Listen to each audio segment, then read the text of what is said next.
পলাশের লেখাটি শেষ পর্যন্ত প্রকাশিত হলো এবং তা শহরের ছোট বইয়ের দোকানগুলোতে ছড়িয়ে পড়ল। কিন্তু তার হৃদয়ে যে শূন্যতা ছিল তা কোনো বই বা লেখায় পূর্ণ হয়নি। একদিন সন্ধ্যায় পলাশ আবার পার্কে হাঁটছিল। সেখানে তার ও অনামিকার প্রথম দেখা হয়েছিল। এখন সেই পার্ক ছিল একটু ভিন্ন, যতটা সুন্দর ততটা একা।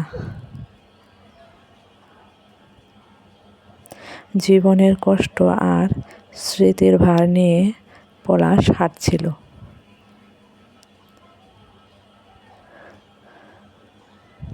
কিন্তু তার মন কোথাও হারিয়ে গিয়েছিল।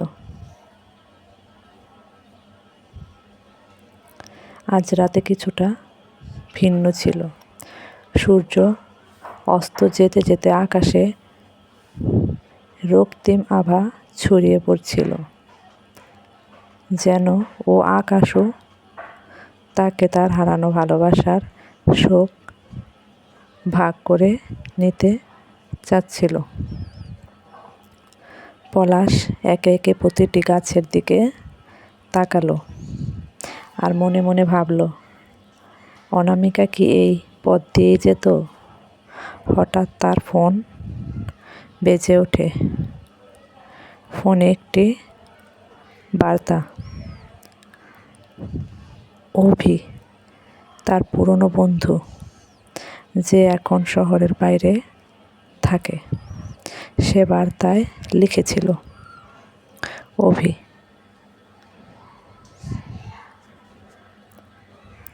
পলাশ, তুমি তো জানো অনামিকা তোমার বইটা পড়েছে। সে এখন খুবই চিন্তিত। তোমার জন্য অনেক কিছু লিখতে চেয়েছিল। এই খবর পেয়ে পলাশের হৃদয়ে যেন এক ঝাঁক উল্লাসের ভাব আসে।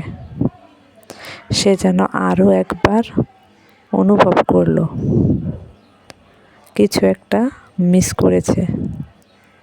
তবে এখনো কিছু পরিবর্তন সম্ভব হতে পারে। তারপর পলাশ নিজেকে প্রস্তুত করল। আজ সে আবার অনামিকার কাছে যাবে। এবার সে জানত তার জীবনে কিছু একটা করতে হবে।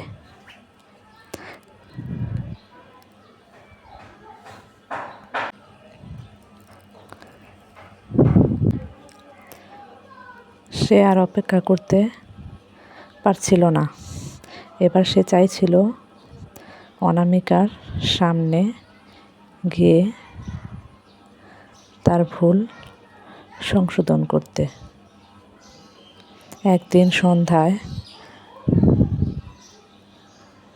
পলাশ অনামিকার বাড়ির দিকে রওনা হয়। পাথরের গলি, ছোট ছোট রাস্তায় হাঁটতে হাঁটতে তার মনটা পুরোপুরি উদাসীন হয়ে পড়েছিল। সে জানত অনামিকার জীবন এখন তার নিজের পথে চলে গেছে। কিন্তু সে একবার চেষ্টা করতে চায়, অন্তত তার একটা সুযোগ চায়। অনামিকার বাড়ির সামনে এসে পলাশ কিছুটা দ্বিধায় পড়ে। সে জানত এই মুহূর্তে সে যদি অনামিকার সামনে হাজির হয় তাহলে হয়তো সব কিছু একেবারে শেষ হয়ে যাবে। কিন্তু ও জানত এটাই তার শেষ সুযোগ। সে সামনে গিয়ে বাড়ির দরজায় আঘাত করল। দরজা খুলে অনামিকা মুখ তুলে তাকালো। তার চোখে এক ধরনের অদ্ভুত শান্তি ছিল, যেন তার জীবন তার পথে চলে গেছে। পলাশ কিছুক্ষণ চুপ করে দাঁড়িয়ে রইল। তারপর ধীরে ধীরে বলল, পলাশ, অনামিকা, আমি জানি আমার অনেক ভুল ছিল। আমি জানি আমার জন্য তোমার অনেক কিছু হারাতে হয়েছে। কিন্তু আমি চাই তোমার কাছে ক্ষমা চেয়ে আমার ভুলগুলো ঠিক করতে। অনামিকা কিছুক্ষণ চুপ থেকে পলাশের দিকে তাকালো। তার চোখে কিছুটা অবাক ভাব ছিল। তারপর ধীরে ধীরে সে বলল, অনামিকা, পলাশ, তুমি অনেক সময় পেয়েছো, কিন্তু জীবন একটাই।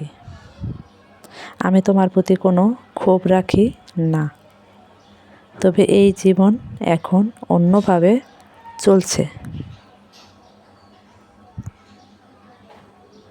পলাশ কিছুটা হতাশ, তবে সে জানতো যে জীবনে কিছু হারানো যায়, কিছু পাওয়ার জন্য আপনাকে অনেক কিছু দেওয়ার প্রয়োজন পড়ে।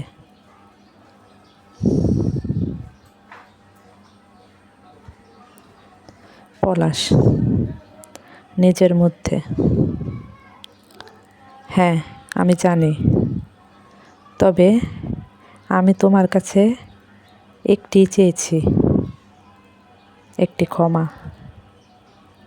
অনামিকা একবার গভীরভাবে শ্বাস নিল।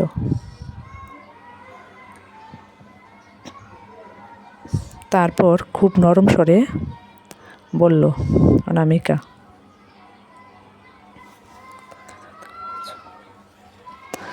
তুমি যা করতে চেয়েছ তা তুমি ইতিমধ্যে করেছ। পলাশ, তোমার বই পড়ে আমি তোমার ভালোবাসা অনুভব করেছি, কিন্তু এখন আমার জীবন নিজস্ব পথে চলছে। আমি তোমাকে চিরকাল মনে রাখব, কিন্তু আমাদের পথ আলাদা। পলাশ এক মুহূর্ত চুপ করে দাঁড়িয়ে রইল। তারপর ধীরে ধীরে সবার সাথে বিদায় নিল। তার মনটা ভেঙে গেল, কিন্তু সে জানতো যে জীবন তাকে সামনে এগিয়ে নিয়ে যাবে। পলাশ, আজ আমি বুঝেছি, প্রেম শুধু একা একা থাকা নয়, কখনো কখনো নিজের ভুল বুঝে জীবনের পথে এগিয়ে যাওয়া।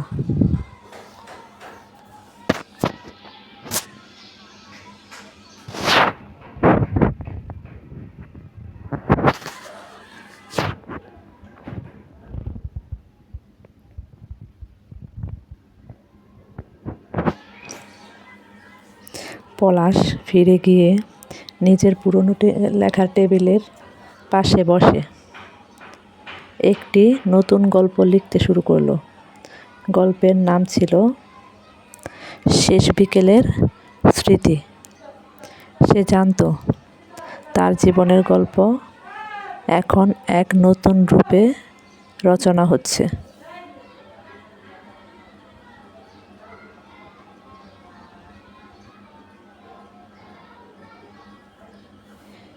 এটিই ছিল শেষ বিকেলের স্মৃতিগল্পের শেষ অংশ এবং শেষ পর্ব। এখানে পলাশ তার ভুল বুঝে সামনে এগোবার সিদ্ধান্ত নেয়। যদিও অনামিকা তার জীবন থেকে চলে গেছে, গল্পটি শেষ হলেও তার অন্তরে এক বিশেষ শান্তি ছিল। ভালোবাসার অভ্যন্তরীণ উপলব্ধি যে শেষ বিকেলের স্মৃতিগুলো তাকে চিরকাল তাড়া করবে।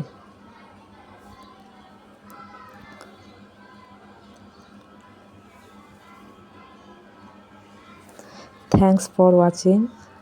Please subscribe my channel. আমার চ্যানেলটাকে সাবস্ক্রাইব করে পরবর্তী নতুন গল্প পাওয়ার জন্য পাশে থাকুন। ধন্যবাদ সবাইকে।